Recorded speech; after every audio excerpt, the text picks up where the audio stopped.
अभी अभी के एगो बहुत बड़ा खबर है। हम खबर भोजपुरी बतकही पर हुआ के लाइव दिखा रहल बनी। बहुत बड़ा खबर आज शनिवार के सुबह 10 बजे से ही लेके शाम के लगभग 4 बजे तक जन सुराज पद यात्रा के लेके बड़ा कार्यक्रम इलेक्ट्रॉनिक चैनल यूट्यूब चैनल के। नमस्कार। जैसा कि आप सबसे पहले तो आपका यहाँ आने के लिए धन्यवाद। जैसा कि आप जानते हैं, जन सुराज अभियान के तहत पिछले वर्ष 2 अक्टूबर गांधी आश्रम भितिहरवा से जो पदयात्रा मैंने शुरू की है उसको करीब 150 दिन हो गए। पिछले 150 दिनों में हम लोगों ने पश्चिम चंपारण से चल के पूर्वी चंपारण, शिवहर, गोपालगंज होते हुए सिवान जिले का करीब 2/3 हिस्सा कवर कर लिया है। कल के बाद मैं सिवान से निकलूंगा और महाराजगंज होते हुए अभी आगे 5-7 दिन और सिवान जिले में रहेंगे और छपरा तक पहुंचेंगे। पदयात्रा का जो स्वरूप है उसमें हम लोग पदयात्रा शुरू होने के दिन से आज तक कहीं पर भी गाड़ी का किसी तरीके का प्रयोग न करना, बीच में पदयात्रा को छोड़कर घर न जाना, जिन रास्तों पर एक बार हम लोग चल लिए उस पर दोबारा नहीं जाना, इन स्वरूपों को, इनकी शुद्धता को, इसको बनाकर रखने का जितना हो सके वो प्रयास किया गया है। अभी तक जो मेरा अनुभव रहा है मैं उस पर एक संक्षिप्त टिप्पणी करूंगा, उसके बाद आप अपने सवाल कर सकते हैं। सिवान में जो स्थिति हमने देखी वो दूसरे जिलों के स्थिति से कोई बहुत भिन्न नहीं है। स्वाभाविक तौर पर प्रखंड के स्तर पर और पंचायत के स्तर पर अलग अलग समस्याएं हैं, अलग अलग विषय भी संज्ञान में आए हैं और उसके लिए प्रखंड के स्तर पर हम लोग आपकी मदद से जब संवाददाता सम्मेलन वहाँ किया हम लोगों ने तो वहाँ की बात उठाई। मोटे तौर पर पिछले 150 दिन में चलने के बाद करीब 1500 गाँव में मैं पैदल चल के गया हूँ और अभी तक जो बिहार के लोगों से सुनने समझने को मिला उसके अनुसार यहाँ बेरोजगारी और पलायन ये समाज के नज़र में सबसे बड़ी परेशानी है। बिहार की सबसे बड़ी समस्या बेरोजगारी और पलायन है। ये बात जानने के लिए लोगों को पदयात्रा करने की ज़रूरत नहीं है, ये तो सबको पता है। लेकिन पदयात्रा करने से इस समस्या की जो विकरालता है और इसके जो सामाजिक पहलू हैं उसकी समझ जरूर देखने को बेहतर हुई है। बिहार में 1500 से ज़्यादा गाँव में जहाँ मैं पैदल चल के गया हूँ, ज़्यादातर गाँव में 40 से 50% नवयुवक कहीं न कहीं रोजगार के लिए, मजदूरी के लिए बाहर जाने पर मजबूर हैं। गाँव में ज़्यादातर जाने पर हम लोगों को इसी वजह से या तो बुजुर्ग लोग मिलते हैं, छोटे छोटे बच्चे बड़ी संख्या में मिलते हैं और महिलाएं मिलती हैं। नवयुवकों की संख्या कम है। जिन पंचायतों में, जिन प्रखंडों में बाढ़ की समस्या है, जिन पंचायतों या प्रखंडों में जल जमाव, नदियों के कटाव या बाढ़ की समस्या है, वहाँ पर पलायन ज़्यादा है। जहाँ पर बाढ़ नहीं है, बाढ़ की समस्या नहीं है, वहाँ पलायन थोड़ा कम है। लेकिन पलायन करीब सारे प्रखंडों में 40 से 50% तो आप मान कर चल सकते हैं। तो कम से कम एक पंचायत में 1000 लड़के ऐसे जरूर हैं जो कि कामकाजी एज में हैं और 500 से 1000 डिपेंडिंग उनकी पंचायत की संख्या कितनी है। अभी तक का हम लोग का अनुमान है कि 500 से 1000 लड़के हर पंचायत से बाहर के राज्यों में जाकर मजदूरी कर रहे हैं। पलायन से जुड़ा हुआ पलायन के बाद बेरोजगारी का जो सामाजिक पहलू है कि कई बार हम लोग को लगता है कि जो गरीब लोग हैं उनके लिए ही बेरोजगारी बड़ी, मजदूरी पलायन समस्या है। ऐसी बात नहीं है। गाँव में जाकर लोगों से बातचीत करके पता चलता है कि जो मध्यम वर्गीय परिवार हैं, जो आर्थिक तौर पे अदरवाइज ठीक हैं, उनके लिए भी बेरोजगारी, उनके बच्चों के लिए भी बेरोजगारी बहुत बड़ी समस्या है। सामाजिक तौर पर ज़्यादातर परिवारों में लोगों ने एक तरह से मान लिया है कि उनके परिवार के जो युवा हैं, जो नवयुवक हैं, वो अपने परिवार के साथ कभी रह ही नहीं सकते। दूसरे राज्यों में या दूसरे भूभाग में भारत के अगर आप जाएं, हम लोग भी जिस परिवेश से आते हैं, अगर हम साल भर अपने परिवार से दूर हैं तो ये एक बड़ी घटना है कि मैं साल भर अपने परिवार से अलग हूँ। लेकिन बिहार के ज़्यादातर परिवारों की ये सच्चाई है। उनको ये मालूम है कि उनके परिवार का जो व्यक्ति है वो साल में एक बार ही छठ में, ईद में, या कभी कोई घर में शादी हुई तो 10 दिन 15 दिन के लिए वो घर आता है। अदरवाइज जब तक आपकी कामकाज करने की शारीरिक क्षमता या शक्ति है, तो 20-25 के उम्र में जब आप बाहर चले गए मजदूरी करने, और जब 40, 45, 50, 55 की एज तक आप बाहर काम करते हैं, जब आपका शरीर थक जाता है, आप वापस आते हैं, तो आपके घर का जो सबसे जवान लड़का है वो बाहर जाता है। ये करीब करीब साइकिल हर घर की, हर परिवार की यहाँ स्थिति है। महिलाओं से जब हम लोग इसके विषय में बात करते हैं तो कई बार हम लोग को लगता है कि ये महिलाओं को इस पर उनकी क्या टिप्पणी होगी। सबसे ज़्यादा महिलाओं की मांग यही है कि उनके घर परिवार के जो लोग हैं जो बाहर जाकर मजदूरी कर रहे हैं, अगर किसी तरीके से उनको मजदूरी यहीं मिल जाती, रोजगार यहीं मिल जाता तो वो उनके लिए सबसे बड़ी प्राथमिकता है। बेरोजगारी और पलायन के बाद दूसरी सबसे बड़ी समस्या कृषि से जुड़ी हुई है।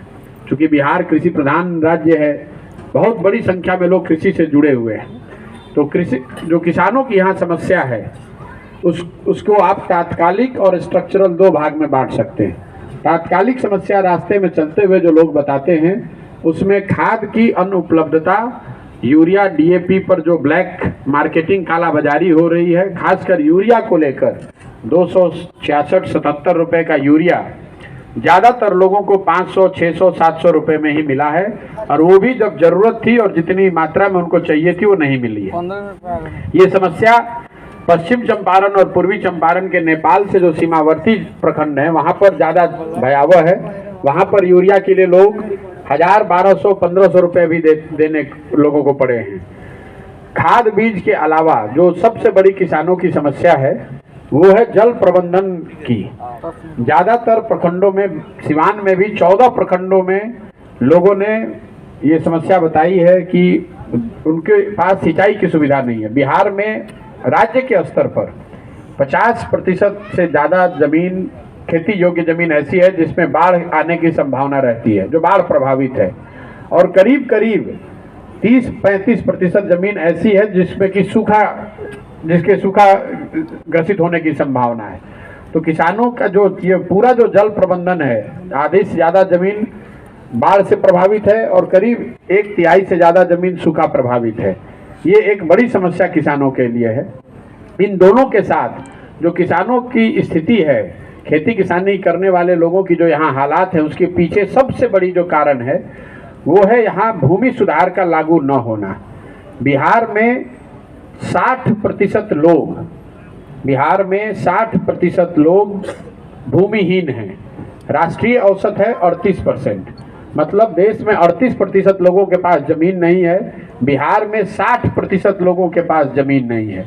और जिन लोगों के पास 40% लोगों के पास जमीन है जो खेती करते हैं, उसमें से 91% मतलब 36% लोग ऐसे हैं जो 1 हेक्टेयर से, मतलब 1.5 एकड़ से कम की खेती करते हैं।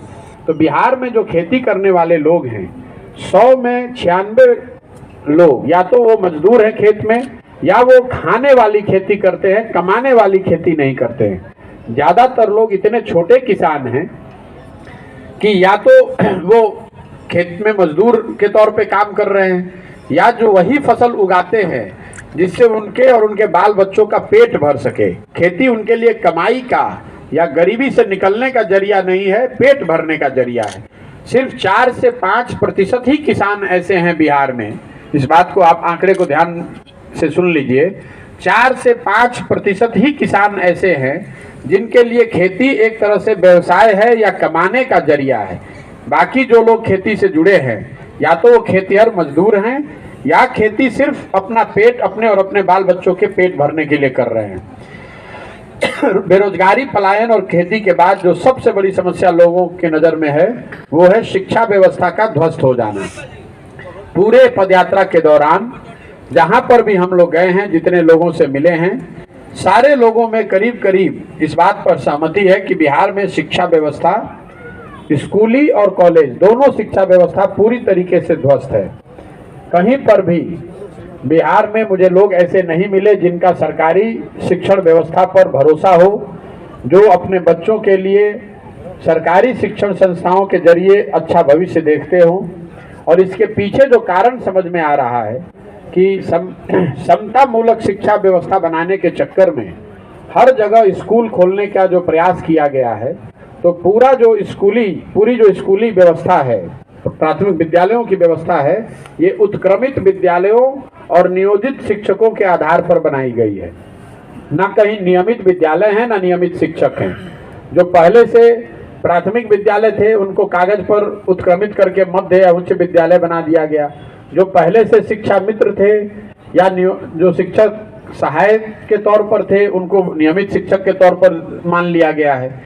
इसी वजह से आप देखेंगे कि पूरे बिहार में जो शिक्षा की व्यवस्था है वो ध्वस्त इसलिए है कि विद्यालयों का, शिक्षकों का और बच्चों का समायोजन ही नहीं है। जहाँ पर बिल्डिंग है वहाँ पर शिक्षक नहीं है, जहाँ शिक्षक हैं वहाँ बिल्डिंग नहीं है, जहाँ दोनों है वहाँ बच्चे ही नहीं है। कई लोगों को ऐसा लगता है कि शिक्षकों की गुणवत्ता में जो कमी आई है उसकी वजह से शिक्षा व्यवस्था ध्वस्त हो गई है। मैं ऐसा समझता हूँ कि इस बात में पूरी सच्चाई नहीं है। शिक्षकों की योग्यता या उनकी कार्यशैली या उनका कमिटमेंट न होना वो सिर्फ एक पहलू है। इसका सबसे बड़ा उदाहरण है कॉलेज की शिक्षा जो है, उसको आप देख लीजिए। वहाँ पर तो कोई शिक्षा मित्र नहीं पढ़ा रहा है, वहाँ पर तो पहले से नियमित लेक्चरर प्रोफेसर्स हैं, बड़े बड़े बिल्डिंग्स बने हुए हैं, बड़े बड़े कैंपस कॉलेजेस के हैं। वहाँ 10,000, 15,000, 20-20 हज़ार एक कॉलेज में लड़कों का नामांकन भी है, लेकिन कॉलेज में भी पढ़ाई नहीं हो रही है। बच्चे बताते हैं कि कॉलेज में वो नामांकन के समय जाते हैं, एक बार एडमिट कार्ड लेकर परीक्षा देने जाते हैं और तीसरी बार डिग्री लेने जाते हैं। तो मैं इसीलिए कहता हूं कि बिहार की जो शिक्षा व्यवस्था है उसको एक पंक्ति में आप ये कह लें कि स्कूलों से खिचड़ी बट रही है और कॉलेजेस से डिग्री बट रही है, पढ़ाई दोनों में कहीं नहीं हो रही है। यही वजह है कि एक तो बड़ा समाज का वर्ग है जो कि पढ़ाई से पूरी तरह से वंचित है, लेकिन जो लोग पढ़ लिख कर पेपर पर डिग्री पा भी लिए हैं उनके लिए भी रोजगार ढूंढना या उस शिक्षा के बल पर अपनी जिंदगी को सुधारना बहुत मुश्किल है। इन तीनों के बाद जो सबसे बड़ी समस्या लोगों की नज़र में है, जो 4 बड़ी केंद्र सरकार की योजनाएं चल रही हैं उसकी जमीनी हकीकत, उस पर मैं एक टिप्पणी करूंगा। जो सबसे बड़ी केंद्र सरकार की योजना चल रही है वो है प्रधानमंत्री अनाज जो गरीब कल्याण योजना, जिसमें लाभार्थियों को 5 किलो अनाज देने की व्यवस्था है। बिहार में जिन 5 जिलों में मैं चल कर आया हूं, हर जिले में ये सच्चाई है कि लोगों को 5 किलो नहीं बल्कि 4 किलो अनाज ही मिल रहा है। 4 या 4.5 किलो अनाज। वो इसलिए 4 किलो मिल रहा है क्योंकि प्रखंड के स्तर पर जो प्रधानमंत्री गरीब कल्याण योजना में अनाज आ रहा है वो 15,000 क्विंटल से 25,000 क्विंटल तक है। ये डिपेंड करता है कि प्रखंड कितना बड़ा है, वहाँ जनसंख्या कितनी है। प्रति क्विंटल 40 रुपए की दर से, औसत दर से इस पर पीसी काटा जा रहा है और इसमें जनप्रतिनिधि और ज्यादातर जगहों पर विधायक इंक्लूडेड है। विधायक, अन्य जनप्रतिनिधि और सरकारी अफसर सब मिलकर प्रधानमंत्री गरीब कल्याण योजना में आने वाले अनाज से 40 रुपए प्रति क्विंटल की दर से कमीशन काट रहे हैं, पीसी काट रहे हैं, जिसकी वजह से लाभार्थियों को 5 किलो के बजाय 4 किलो अनाज ही मिल रहा है। दूसरी जो सबसे बड़ी योजना है वो है स्वच्छ भारत अभियान की। जिस जिले में हम लोग बैठे हैं, सिवान में, इसको 2019 में ODF घोषित कर दिया गया है। सिवान को ओपन डिफेकेशन फ्री घोषित कर दिया गया है। मैं आपको बिल्कुल विश्वास से कह सकता हूँ, हर गांव, हजारों गांव में जाने के बाद कि अन्य 4 जिलों के तरह ही सिवान में भी खुले में शौच ज्यादातर गांवों की आज भी सच्चाई है। और जहां पर भी ODF का सर्टिफिकेट जारी किया गया है ये बिल्कुल फेक है, क्योंकि हर गांव से जब आप निकलते हैं तो रोड के दोनों साइड खुले में शौच बिल्कुल आपके आंख के सामने दिखता है। वो समाज की सच्चाई है, लोग ये बताते हैं। और सिवान में भी लोग, वही लोगों ने बताया जो दोनों चंपारण में, गोपालगंज में सुनने को मिला कि शौचालय बनाने की योजना में व्यवस्थित तरीके से अधिकारियों ने 2,000 रुपए प्रति लाभार्थी के दर से पैसे लिए हैं और इस योजना में बड़े स्तर पे बंदरबाट हुआ है। शौचालय बना नहीं बना, उसका उपयोग हो रहा है नहीं हो रहा है, इसकी चिंता किसी ने नहीं की है। 2,000 रुपए और कहीं कहीं 4,000 रुपए तक भी लिए गए हैं और किसी को लाभार्थी मानकर बनाकर उसको 12,000 रुपए दे दिया गया। और ODF जनप्रतिनिधि और सरकारी अफसर मिलकर आपस में दोनों ने साइन करके ये बता दिया कि ओडीएफ हो गया। समाज में ओडीएफ कहीं नहीं है। तीसरी जो बड़ी योजना है केंद्र सरकार की, वो है आवास की योजना, जिसको पहले हम लोग इंदिरा आवास योजना के नाम से जानते थे, अभी प्रधानमंत्री आवास योजना है। गांव में चलते हुए हम लोग जिन लोगों से मिलते हैं उसमें ज्यादातर लोग आवास के जो लाभार्थी हैं वो इंदिरा आवास योजना के ही लाभार्थी मिलते हैं, जिनको आज से 10 साल 15 साल पहले 20,000, 25,000, 30,000 रुपए आवास बनाने के लिए मिले हैं। अभी की जो प्रधानमंत्री आवास योजना है इसके लाभार्थियों की संख्या बहुत कम है, लेकिन जिनको इसका लाभ मिल रहा है उसमें 1,40,000 रुपए की जो राशि तय है, मुझे जो लोगों ने बताया, लोगों को 20,000 रुपए से लेकर 40,000 रुपए तक इसमें भ्रष्टाचार के तौर पर जनप्रतिनिधियों को और अफसरों को देना पड़ता है। ये इंदिरा आवास योजना के लिए, प्रधानमंत्री आवास योजना में नाम जोड़े जाने समय 1,01,000 रुपए, उसका नाम आगे बढ़ाने के लिए 2,000 रुपए, पूरी व्यवस्था बनी हुई है। और 3 किस्त जब तक रिलीज हो तो कम से कम 20,000 और ज्यादा से ज्यादा 40,000 रुपए तक लोगों को देना पड़ रहा है। जहां पर कई जगह ऐसे लोगों ने जरूर बताया कि कुछ जनप्रतिनिधि ऐसे हैं जो प्रधानमंत्री आवास योजना में पैसा नहीं ले रहे हैं, लेकिन जहां पर जनप्रतिनिधि पैसा नहीं भी ले रहा है वहां पर भी वो जनप्रतिनिधि बताते हैं कि सरकारी अफसर का जो अपना शेयर है, अपना हिस्सा है, वो 20,000 रुपया उनको लगना ही लगना है। 20,000 रुपए से कम में प्रधानमंत्री आवास योजना में किसी भी आदमी को, घर किसी भी लाभार्थी को पैसा नहीं मिल सकता है। चौथी एक जो सरकार की, केंद्र सरकार की योजना है जिसने मुझे आश्चर्यचकित किया है, वो है मनरेगा का जमीन पर न होना।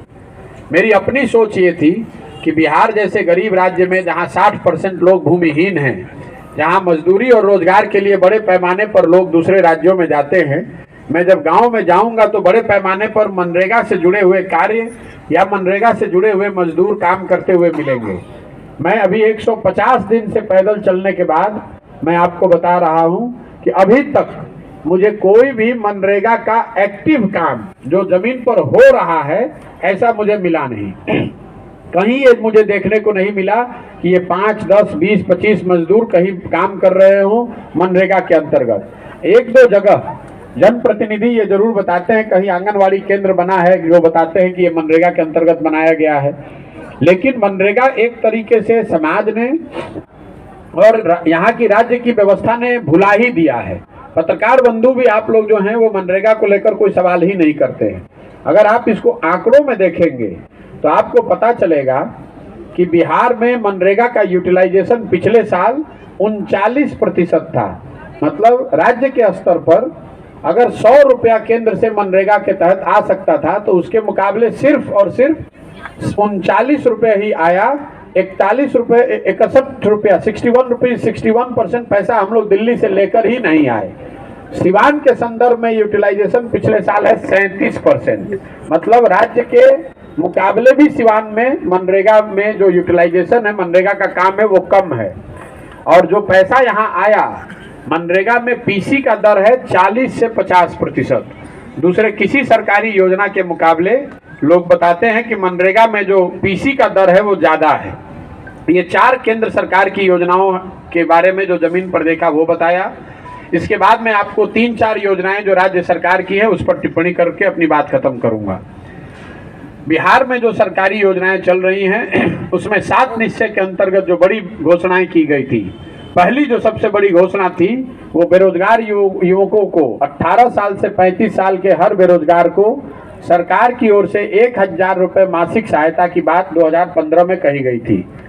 अभी तक मुझे 150 दिनों में कोई ऐसा नवयुवक नहीं मिला जिसको इस योजना का लाभ कभी जीवन में मिला हो। इसकी चर्चा भी जमीन पर नहीं है, कोई लोग जानते भी नहीं है। एक तरह से इस योजना को कहीं शुरू ही नहीं किया गया है।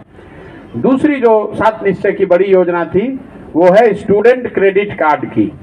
जब ये योजना बन रही थी उसमें मेरी कुछ भूमिका थी, तो हम लोग का अनुमान था कि बिहार में 1,25,00,000 नवयुवक ऐसे हैं जो 12वीं के बाद पढ़ाई के लिए, जिनको स्टूडेंट क्रेडिट कार्ड के माध्यम से बैंकों से सस्ते दर पे पैसा मिल जाएगा, ताकि वो उस तरह की डिग्रियों को हासिल कर पाएंगे जो उनको रोजगार दिलाने में मदद कर सके, और उस डिग्री को हासिल करने में उनको अपने परिवार पर बोझ नहीं बनना पड़ेगा। इस योजना को भी करीब करीब लोगों ने और समाज ने भुला ही दिया है। कहीं पर भी स्टूडेंट क्रेडिट कार्ड के लाभार्थी मुझे नहीं मिले।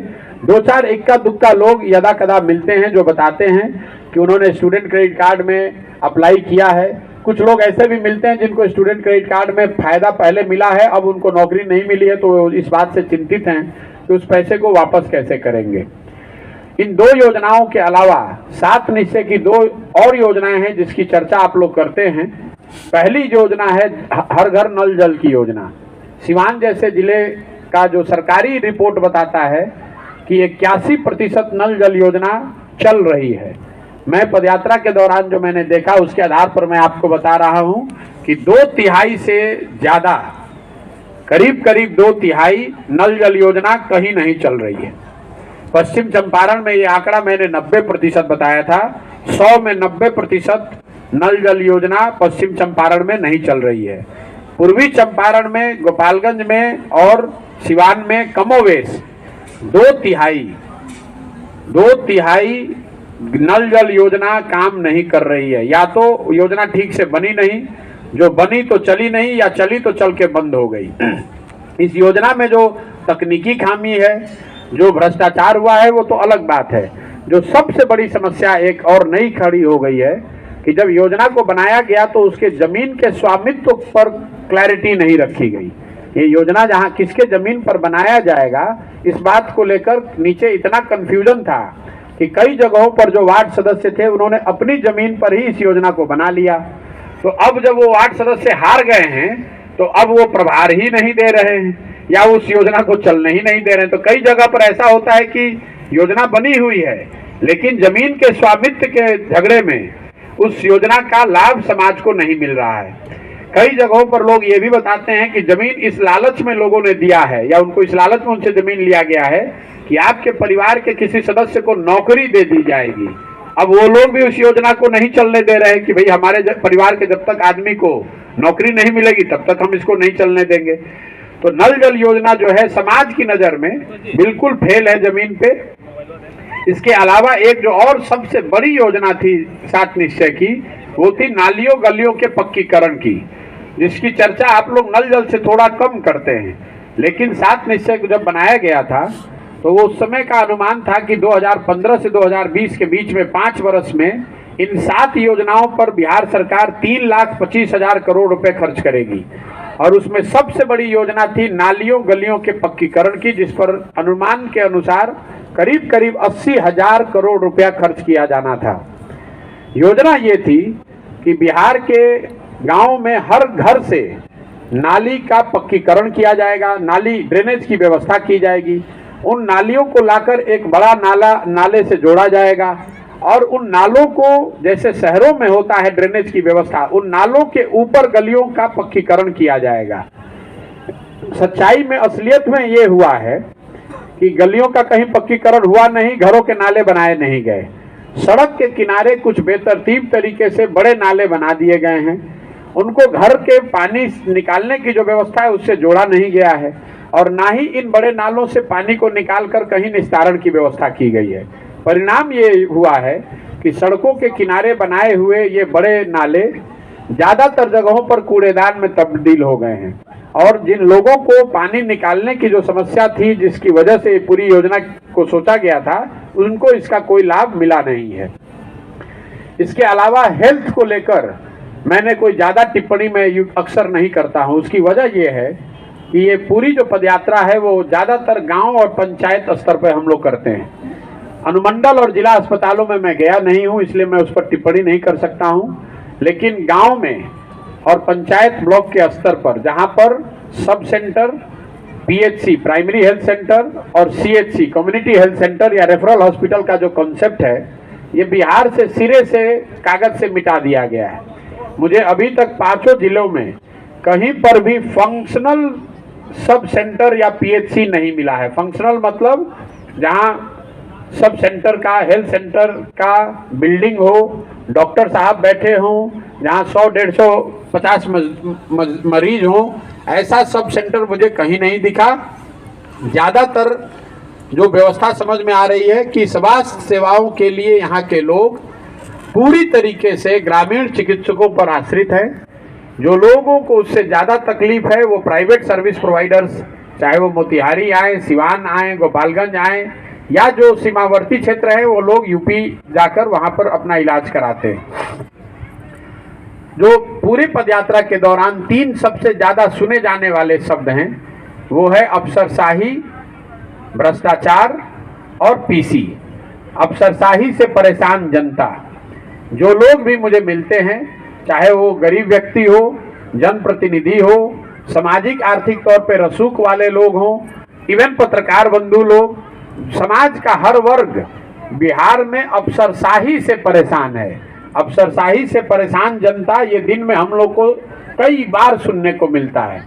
दूसरी बात भ्रष्टाचार का, सरकार का कोई ऐसा काम नहीं है, चाहे आपको जमीन का रसीद कटाना हो या आपको पासपोर्ट बनवाना हो, कोई भी सरकार या थाने में FIR कराना हो, समाज में एक तरह से इस बात में पूरी तरह से इस बात की एक्सेप्टेंस है कि भाई कोई भी सरकारी काम बिना पैसा दिए, बिना घूस दिए आज की सरकार में आप नहीं करा सकते हैं। और तीसरी बात, सरकार की योजनाओं में व्यवस्थित तरीके से काटा जाने वाला पीसी, जो दलाली का नया नाम है बिहार में, पीसी, हर योजना में, चाहे वो योजना केंद्र की हो, राज्य की हो, दोनों की मिलीजुली हो, हर योजना में व्यवस्थित तरीके से पीसी का काटा जाना। तो अफसरशाही से परेशान जनता, बिहार सरकार के सारे ऑफिसेज में, कार्यालय में व्याप्त भ्रष्टाचार और सभी योजनाओं में काटे जाने वाला पीसी, ये 3 सबसे ज्यादा शब्द सुने जाने वाला है। एक और जो समस्या हम लोग सुन रहे हैं वो है सड़क और बिजली को लेकर। ये 2 ऐसे क्षेत्र हैं जिसको ज्यादातर हम लोग मानते हैं कि नीतीश जी की सरकार में इन 2 क्षेत्रों में सुधार हुआ है। लोगों का मानना है कि सड़क बन गई है, बिजली आ गई है। तो मैं आपको ये बता सकता हूं कि बिजली जरूर हर जगह आ गई है, इसमें कहीं कोई दो मत नहीं है। सरकार का दावा वहां ठीक है, बिहार के हर गांव, हर टोले में करीब करीब बिजली है। मुझे अभी तक कोई ऐसा गांव टोला नहीं मिला जहां बिजली नहीं पहुंची है। लेकिन बिजली को लेकर समाज में एक जो बड़ी परेशानी है वो है उनकी नज़र में गलत और बढ़े बिल का आना। ज़्यादातर गाँवों में, हर जिले में, सिवान में भी लोगों ने जो बताया कि लोगों के पास 2000, 4000 से लेकर 1 लाख, सवा लाख रुपए तक भी लोगों के बिल आए हैं। बढ़े हुए बिल के आने के बाद लोगों को लोक अदालतों का चक्कर लगाना पड़ता है, या जिन पर फौजदारी के उनका कनेक्शन काट दिया गया है, या फिर कुछ ऐसे भी लोग मिले जिन पर फौजदारी का केस हुआ है जिसकी वजह से वो घर छोड़कर भाग गए हैं लोग। सड़कों का जहां तक सवाल है, वहां पर नेशनल और स्टेट हाईवे में जरूर सुधार है, इसमें कहीं कोई दो मत नहीं है। लेकिन ग्रामीण सड़कों की हालत लोगों की नज़र में, और जो मैं भी देख पा रहा हूं, जितने गांव में हम लोग गए हैं, कमोवेश वही है जो लालू जी के जंगल राज के दौरान होती थी। ग्रामीण सड़कों की स्थिति बिल्कुल बदहाल है। या तो सड़क बनाए नहीं गए हैं, या अगर बनाए गए हैं तो 4 बरस 5 बरस पहले बनाए गए हैं, उसके बाद उसकी मरम्मती नहीं हुई है। या कुछ लोग ये बताते हैं कि अभी कुछ दिन पहले ही सड़क बनी है जिस पर कि जो इतने खराब क्वालिटी का है कि तुरंत टूट गया। गांव में एक जो बड़ी समस्या ग्रामीण सड़कों को लेकर है वो प्राइवेट जमीन को लेकर जो विवाद है उसको देखने को मिलता है कि कई बार ये पता चलता है भाई ये सड़क क्यों नहीं बनी है, तो लोग बताते हैं कि पूरी जो जमीन है उसके बीच में कहीं किसी एक प्राइवेट व्यक्ति की जमीन है, या वो दावा कर रहा है कि मेरा जमीन है। उस चक्कर में पूरे गांव में सड़क ही नहीं बनी है, और उस विवाद के निपटारे के न होने की वजह से ज्यादातर गांव में आपको इस तरह के लोग मिल जाते हैं जो बताते हैं कि उनके गांव या गांव के अंदर उनका वार्ड या उनका घर या उनका मोहल्ला सड़कों से कटा हुआ है। मोटे तौर पे अभी तक जो हम लोगों ने देखा, सुना, समझा, आज की सरकार को लेकर, नीतीश कुमार जी की सरकार को लेकर जनता में या तो उदासीनता है या गुस्सा है। सरकार को लेकर उत्साह या सरकार को लेकर आशान्वित लोगों की संख्या बहुत कम है। ज़्यादातर लोगों ने ये मान लिया है कि इस सरकार से तो कुछ नहीं होना है। जब भी लोग से आप बात करेंगे तो लोग यही बताएंगे कि बदलाव होना चाहिए। बदलाव के तौर पर क्या होना चाहिए उसको लेकर मतभेद हो सकता है, उसको लेकर अलग अलग लोगों की अलग अलग सोच हो सकती है, लेकिन बिहार में बदलाव होना चाहिए इसको लेकर मैं समझता हूं कि करीब करीब समाज का हर वर्ग ये कह रहा है कि बिहार में बदलाव होना चाहिए।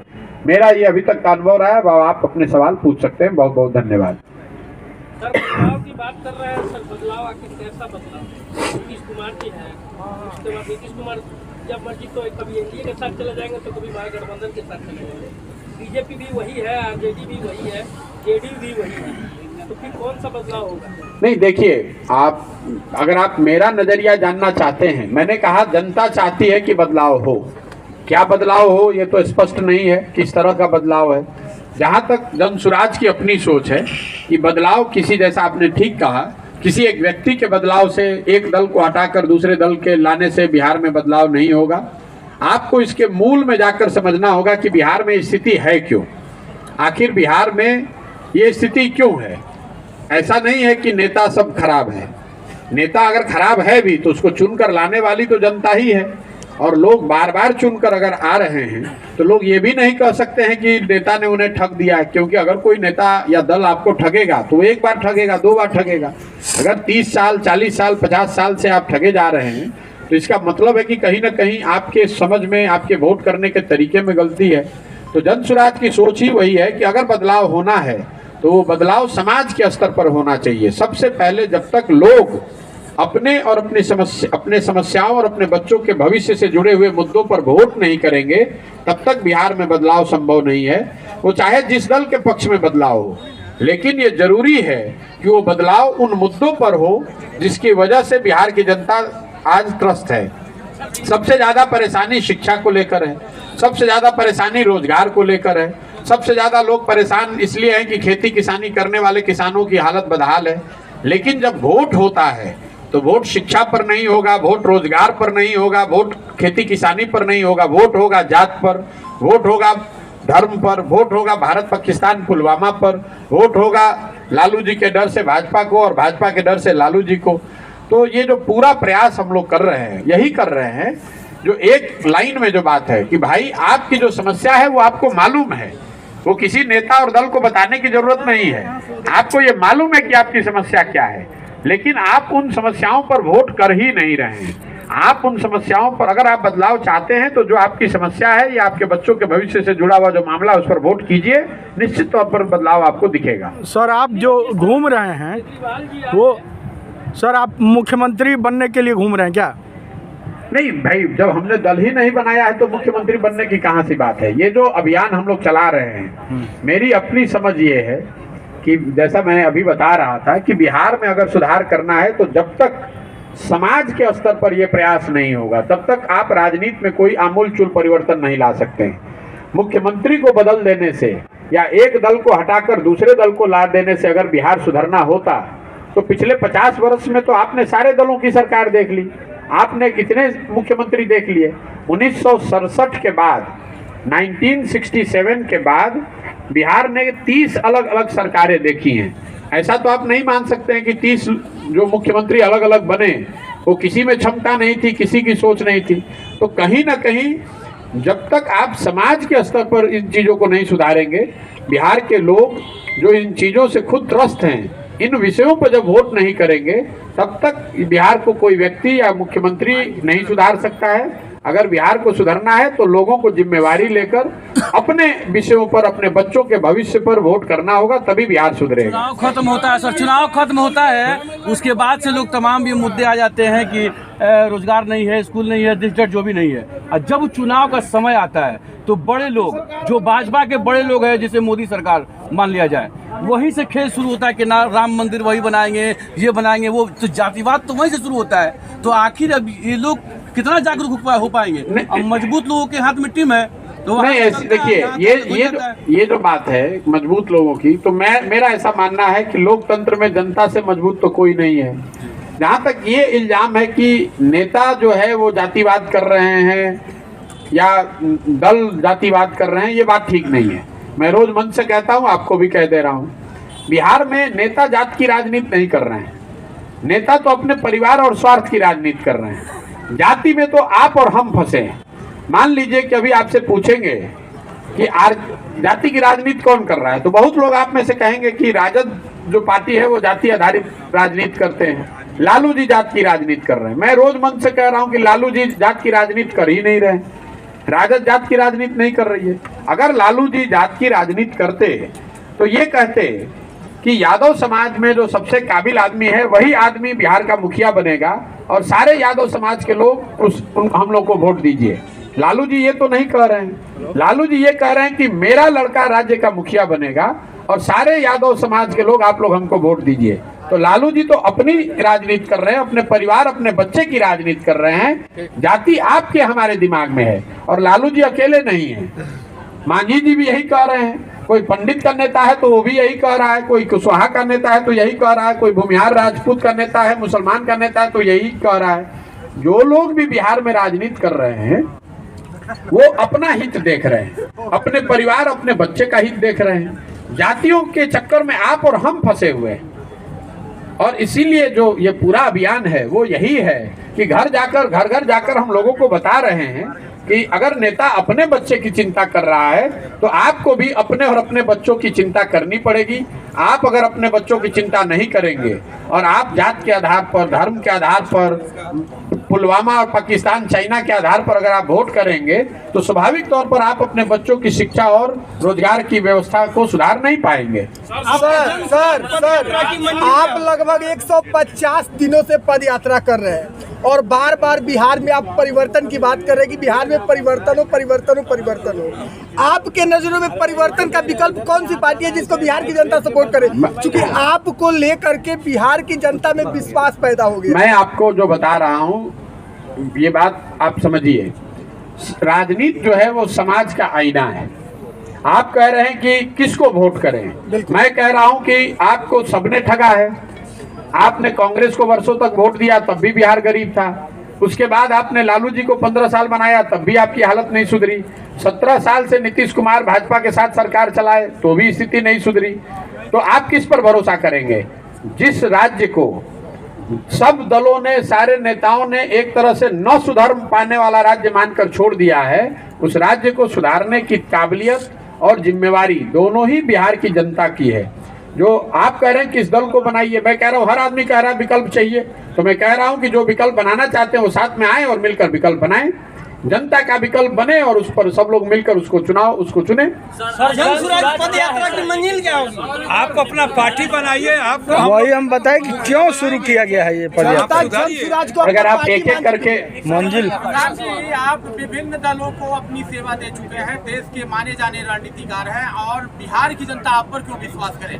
बिल्कुल बिहार की जनता को हम पर भरोसा नहीं करना चाहिए। मैं रोज मन से कहता हूं, आपने भी जो सवाल किया, कुछ लोगों का ये सवाल है कि आपने 2014-15 में नीतीश कुमार की मदद की और आज आप उनका विरोध कर रहे हैं। या आप ये भी कह सकते हैं कि आपने दूसरे दलों की मदद की, उनके भी आप विरोध में बोल रहे हैं। बिल्कुल ये जायज सवाल है, इसका उत्तर सुन लीजिए। जिस नीतीश कुमार की 2014-15 में मैंने मदद की थी वो नीतीश कुमार थे जिनके शासन काल में 2005 से 2012 के बीच बिहार सुधरता हुआ दिखा था। आज जिस नीतीश कुमार का मैं विरोध कर रहा हूं, आज वो नीतीश कुमार हैं जिनके शासन काल में 2015 के बाद से स्थिति बिगड़ती हुई दिख रही है।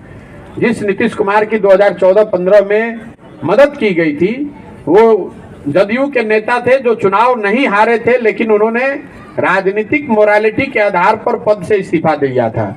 2014 में नीतीश कुमार चुनाव नहीं हारे थे, उनकी पार्टी चुनाव हारी थी, उसकी एमपी की संख्या घटकर 2 हो गई थी और नीतीश कुमार ने अपने पद से इस्तीफा देकर मांझी जी को मुख्यमंत्री बनाया था।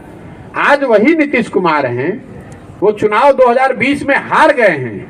243 की विधानसभा में उनके पास सिर्फ 42 विधायक हैं, फिर भी कोई ना कोई जुगत लगाकर, चाहे राजद से गठबंधन बना लें या कमल का हाथ पकड़ लें, किसी भी तरीके से उस कुर्सी पर फेविकॉल लगाकर, जुगाड़ लगाकर बैठे हुए हैं। जिस नीतीश कुमार की 2014-15 में मदद की गई थी वो नीतीश कुमार थे जिन्होंने रेल मंत्री रहते हुए गैसल असम में दुर्घटना होने पर, जिसमें 290 लोगों की मृत्यु हो गई थी, रेल मंत्री रहते हुए उन्होंने पद से इस्तीफा दे दिया था इस बात को लेकर कि अगर हमारे रहते हुए इतने लोगों की मृत्यु हुई है तो मैं पद पर कैसे रह सकता हूं। जिस नीतीश कुमार का मैं विरोध कर रहा हूं, ये वो नीतीश कुमार हैं जो कोरोना के दौरान हजारों लोग बिहार के मर गए, हजारों लड़के रोड पर मारे मारे पूरे देश में फिरते रहे, और इस आदमी ने मुख्यमंत्री रहते हुए अपने घर से बाहर निकलकर उन बच्चों की, उन परिवारों की मदद करने के लिए कोई प्रयास नहीं किया। और जिन लोगों और दूसरे दलों का जहां तक सवाल है, जिनका ये मानना है कि भाई पीछे आपने मदद किया था, आज क्यों विरोध कर रहे हैं, मैं आपको बताना चाह रहा हूं कि लोकतंत्र में ये व्यवस्था है कि जिस व्यक्ति पर, जिस विचारधारा पर, जिस दल पर, जिस नेता पर भी आपका भरोसा है, आप उसकी मदद कीजिए, उसके साथ खड़े होइए, उसको वोट कीजिए। लेकिन वो विश्वास, वो भरोसा, वो वोट 5 बरस के लिए है, जीवन भर की गुलामी नहीं है। अगर आपका भरोसा था मोदी जी पर 2014 में, आपने वोट किया, इसका मतलब ये नहीं है कि मोदी जी काम करें न करें आप जीवन भर उन्हीं को वोट देते रहिएगा।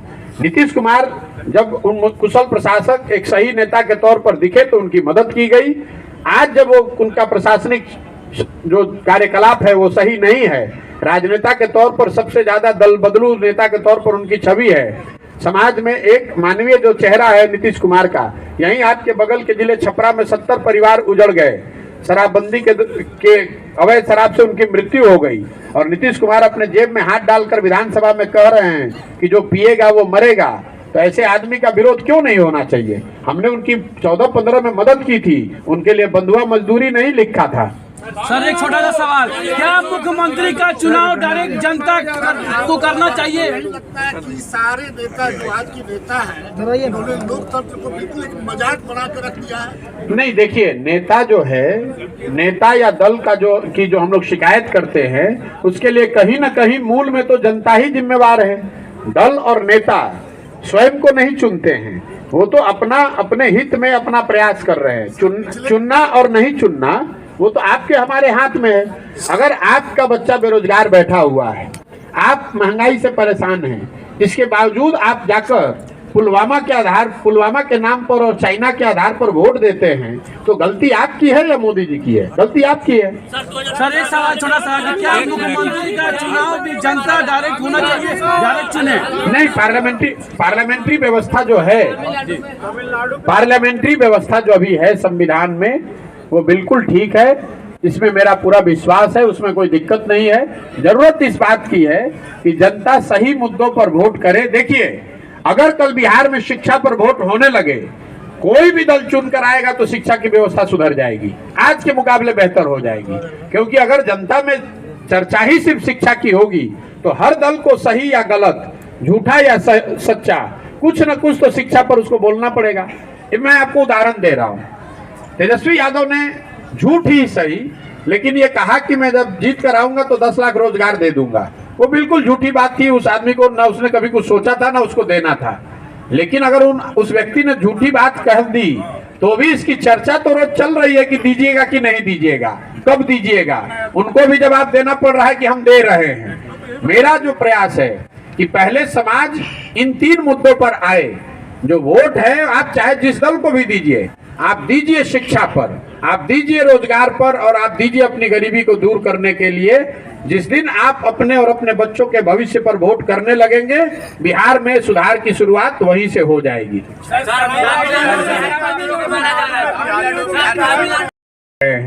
कई लोग ये बता रहे हैं, कुछ लोगों ने ये भी बताया कि वो फेक वीडियो है। 2-3 फेक वीडियो भी उस संदर्भ में जारी किए गए हैं। मैं विधानसभा का एक वक्तव्य देख रहा था, ये माननीय उप मुख्यमंत्री महोदय बता रहे थे कि ये सब गलत वीडियो है। मैं अभी 2 दिन रुका हुआ हूँ, मैं उनको सही वीडियो भी जारी करूंगा। उन लोगों को पहले बोल लेने दीजिए। जो लोग भी इस मामले को रफा दफा करने की कोशिश कर रहे हैं, इस संदर्भ में कुछ पत्रकारों से जरूर गलती हुई है, उन्होंने दूसरे जगह के वीडियो डाल दिए, लेकिन घटना में सच्चाई है। लोगों को वहां, बिहार के बच्चों को, बिहार से प्रवासी जो मजदूर गए हैं, उनको, उनके साथ मारपीट हुई है। जो डीजीपी ने तमिलनाडु के बयान दिए हैं, उन्होंने बहुत केयरफुली सिर्फ 2 वीडियो का खंडन किया है। उससे पहले 5 से ज्यादा वीडियो और आए हैं। पिछले 4 महीनों में से ये घटना हो रही है और इसका केंद्र सरकार की ओर से ये वीडियो जारी किया गया है। मैं अभी 2 दिन में जारी करने वाला हूँ। पहले बिहार के जितने ये सो कॉल्ड नेता हैं इनको जरा बोल लेने दीजिए कि बिहार तमिलनाडु में कोई ऐसी घटना नहीं हुई है। सच्चाई ये है और ये क्यों है पहले आप ये समझिए। तमिलनाडु में, केरल में जो मजदूरी है वो बिहार के मुकाबले करीब 2.5 से 3 गुना ज़्यादा है। तो जब यहाँ के लोग गरीबी से बदहाली से परेशान होकर वहाँ मजदूरी करने जा रहे हैं तो बिहार के मजदूर अगर 20,000 रुपये में काम करने को तैयार है तो तमिलनाडु का जो मजदूर है वो ये सोचता है कि भाई हमारे 45 उसको कोई हायर ही नहीं कर रहा है, तो इसलिए ये घटना घट रही है। ऐसा नहीं है कि वहाँ पर रोजगार कम या ज़्यादा, उसके लिए लड़ाई नहीं है। लड़ाई इसलिए है कि जिस दर पर केरल में, तमिलनाडु में मजदूर काम करता है, बिहार से चूंकि गरीबी में लोग जा रहे हैं वहाँ वो बहुत कम दर पर मजदूरी करने को तैयार है। यही कॉन्फ्लिक्ट की शुरुआत है। इसीलिए इन लोगों को मारा जा रहा है या इनके साथ बदतमीजी की जा रही है कि आप यहाँ से छोड़कर जाइए, ताकि हमारा जो मजदूरी का दर है, जैसे केरल में जो कृषि का दैनिक मजदूरी है वो करीब 700 रुपये है, बिहार में उधर 200 रुपये है। अब बिहार का जब मजदूर जाकर अगर केरल में 300 या 400 रुपये में काम करता है तो उसको लगता है कि उसको दुगनी मजदूर जो काम कर रहे थे उनको रोजगार उनको नहीं मिलेगा, इसीलिए लड़ाई होगी। इसके मूल में बात यही है कि बिहार में रोजगार है नहीं, जो मैंने बात शुरुआत में कही कि गांव के गांव खाली हो गए हैं, लोग रोजगार के चक्कर में बाहर भाग रहे हैं। यहाँ सरकार को उससे तो मतलब है नहीं। सरकार को मतलब है जातीय उन्माद फैलाना, सरकार का मतलब है बेकार की बदतमीजी, बेहुदागिरी की बात करना। कहीं सरकार का ये चिंता ही नहीं है कि लोगों को रोजगार कैसे दिया जाए। रोजगार के नाम पर कुछ नौकरियों का सर्टिफिकेट का बांटा जाना, उससे तो बिहार में नहीं रोजगार खत्म होगा, रोजगार आएगा। 13 करोड़ लोगों की जनसंख्या में अगर आप 2 लाख लोगों को सरकारी नौकरी दे भी दें, उससे बेरोजगारी थोड़ी ना दूर हो जाएगी।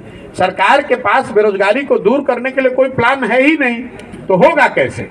सर ये माना जाए शराबबंदी पर नहीं बोले, शराबबंदी वहाँ पे जाकर के काटते, उनसे क्या उम्मीद कर सकते हैं? भैया ऐसा है कि जिस राज्य में राजद जैसे दल को लोग एक विकल्प के तौर पर देखते हैं, या उस दल के आदमी को जिसने 15 साल में इस राज्य को रसातल में पहुंचा दिया, उस दल के लोग आज भी राजनीति कर रहे हैं, पदों पर हैं, उप मुख्यमंत्री हैं, यही दिखाता है कि बिहार की क्या दुर्दशा है। शराबबंदी सर क्या आप है? उनसे क्या अपेक्षा करते हैं? आप तेजस्वी यादव से क्या अपेक्षा करते हैं? वो जाकर यही करेंगे, इससे ज्यादा उनसे क्या अपेक्षा आप कर सकते हैं? कानून व्यवस्था रोजगार के लिए यूपी रोजगार के लिए क्या रोडमैप है आपका बिहार में? सब लोग कहते हैं कि रोजगार नहीं है बिहार में और रोजगार पे चुनाव होना चाहिए, ये मुद्दा होना चाहिए, लेकिन रोजगार को लेकर अरे शराबबंदी पे रोज बात होती है, रोजगार पे बात करने दीजिए। देखिए, शराबबंदी में पर मेरी राय पहले दिन से जो है बिल्कुल स्पष्ट है कि इस नीति को हटाया जाना चाहिए। शराबबंदी लागू करना गलत है। पहले ये भाजपा वाले जो नीतीश जी के साथ थे तब शराबबंदी के सपोर्ट में थे। तेजस्वी यादव चिल्ला रहे थे कि नीतीश कुमार शराब माफिया को बढ़ा रहे हैं। आज तेजस्वी यादव बगल में बैठ के मुस्कुरा रहे हैं, भाजपा वाले चिल्ला रहे हैं। ये महिलाओं के वोट के डर से उनके दिमाग में जो बना हुआ है कि शराबबंदी के विरोध में बोलेंगे तो महिलाओं का वोट नहीं मिलेगा। मैं आपको कैमरे पर इतने पत्रकारों के सामने रोज कह रहा हूँ, बिल्कुल शराबबंदी गलत है, इसको हटाया जाना चाहिए, वोट मिले या न मिले। और इसकी वजह यह है कि दुनिया में कोई कहीं प्रमाण ऐसा नहीं है कि किसी देश ने, किसी राज्य ने, किसी समाज ने शराबबंदी के जरिए अपना आर्थिक सामाजिक उत्थान किया हो। तो बिहार में जो लोग आका बैठे हुए हैं, सरकार चला रहे हैं, ये दुनिया भर के सारे लोगों से ज़्यादा होशियार लोग नहीं हैं। अगर लोगों को ऐसी समझ होती कि शराबबंदी से ही सामाजिक आर्थिक विकास हो सकता था तो दुनिया के कई देशों में ये प्रयोग किए गए होते। जहां पर भी प्रयोग किए गए लोगों ने माना कि इसका कोई फायदा नहीं, नुकसान बहुत है। आप बिहार में देख रहे हैं कि शराबबंदी कहीं लागू है नहीं। मैं 1200 गांव में जाने 1200-1500 गांव में जाने के बाद बिल्कुल विश्वास से कह सकता हूं कि हर गांव में शराब उपलब्ध है, घर घर होम डिलीवरी हो रही है। और शराबबंदी के नाम पर शराब के दुकान बंद हो गए हैं, होम डिलीवरी तो हो ही रही है। शराब के दुकान बंद होने से बिहार को 20,000 करोड़ रुपए का हर साल का राजस्व का नुकसान हो रहा है। इस राजस्व के आंशिक भरपाई के लिए आपसे, हमसे, के अलावा जो सामाजिक इसका पहलू है बड़ी संख्या में जो युवा है वो शराब माफिया से जुड़ गया, वो शराब के धंधे में लिप्त है, वो शराब का अवैध कारोबार कर रहा है। मैं रास्ते में चलता हूं, मुझे ऐसे लोग भी मिलते हैं जिनको लोग बताते हैं कि शराब माफियाओं ने यहाँ 40-40, 50-50 बाइक नए खरीद कर लोगों को दे दिए हैं, बच्चों को जो शराब का धंधा करते हैं। लोग शराब के अलावा अन्य कई तरह के नशे में लिप्त हो गए हैं और जिन महिलाओं के नाम पर इसको किया गया है, सबसे ज्यादा प्रताड़ित तो वही महिलाएं हैं। जिन गरीब घर के लोगों को शराब के नाम पर, शराबबंदी के नाम पर पकड़ा जा रहा है, उन एक बार वो पुरुष पकड़ा गया तो उन घर की महिलाओं को थानों के, वकीलों के चक्कर लगाने पड़ते हैं। और कुछ ऐसे समाज है जो लोग, जैसे मान लीजिए जो लोग पासी समाज के लोग हैं, मुझे रास्ते में कई जगह लोग मिले जहां महिलाएं ये बताती हैं कि उनके साथ किस तरह से पुलिस आकर उनके घरों में बदतमीजी कर रही है। मुसहर समाज के लोग बता रहे हैं कि उनके घर की महिलाओं को लाकर लोग पुलिस थाने में बैठा लेती है ताकि शराब में जुड़े, उनकी पुलिस की नज़र में जो शराब से के कारोबार में जुड़े हुए लोग हैं उनको सरेंडर कराया जा सके। तो महिलाओं का कोई फायदा नहीं है, आर्थिक नुकसान अलग है, युवाओं को आप अलग बर्बाद कर रहे हैं। और पूरा प्रशासन जो है शराबबंदी के नाम पर अपना काम छोड़कर शराबबंदी लागू करना, शराबबंदी छुपाना, शराबबंदी से वसूली करना, इसी काम में लगा हुआ है।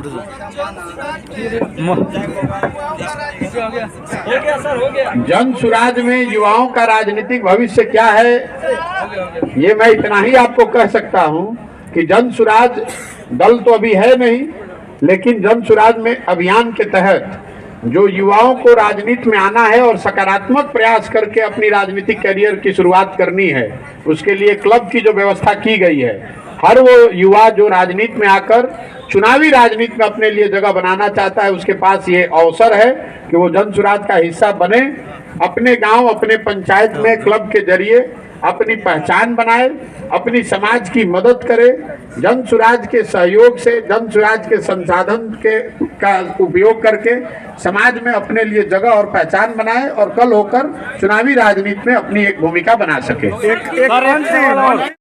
एक कार्यक्रम के पूर्व में जन सुराज पत्रकार meet YouTube electronic media channel के एगो बड़ा कार्यक्रम के आयोजन कल गई है। शनिवार सुबह 10 बजे से ही कार्यक्रम के आयोजन कल गई है, जेमे टी सीरीज के गायक प्रवीण मिश्रा बुलबुल के बड़ा आयोजन, जौना में लगातार गीत संगीत के भी आयोजन भइल है और एकरा अलावा भी कई गो कार्यक्रम के आयोजन कल गई है। तो बहुत बड़ा खबर हुआ के लाइव देखा रहल बानी। प्रशांत किशोर जी के सामने प्रवीण मिश्रा बुलबुल के गायकी के बापू के परनवा सपनवा ना पूरा भइल हो, रामा रोत बाड़े बापू के परनवा सपनवा ना पूरा भइल हो, रामा रोत बाड़े बापू के परनवा सपनवा ना पूरा भइल हो। जिसके लिए जौना खातिर प्रधान जी निकला मानी, गावे गावे घूमतानी, विशेष अपडेट होता रुआ के सबसे पहले बताएं। तब तक बना रही भोजपुरी बतकही पर। अगर अब तक सब्सक्राइब नहीं करे तो भोजपुरी बतकही यानी अपना भाषा के चैनल सब्सक्राइब कर ली। बहुत लोग कम पढ़ल लिखल भी बा, लेकिन अपन चैनल चला रहा बा, हिंदी में बोल रहा बा। लगातार जो स्थानीय लोग के फोन आ रहा बा, लोग कह रहा बा कि रउरा वो हिंदी वाला। प्रियंका ज्वेलर्स, नई बाजार, मैरवा। डॉक्टर साकिब अब सिवान में हर दूसरे और चौथे जुमेरा। नमस्कार। विज्ञान केंद्रीय विद्यालय चनौर और भी तमाम विशेषता के साथ नामांकन प्रारंभ होगा। बिलासपुरी विज्ञानंद केंद्रीय विद्यालय के संस्था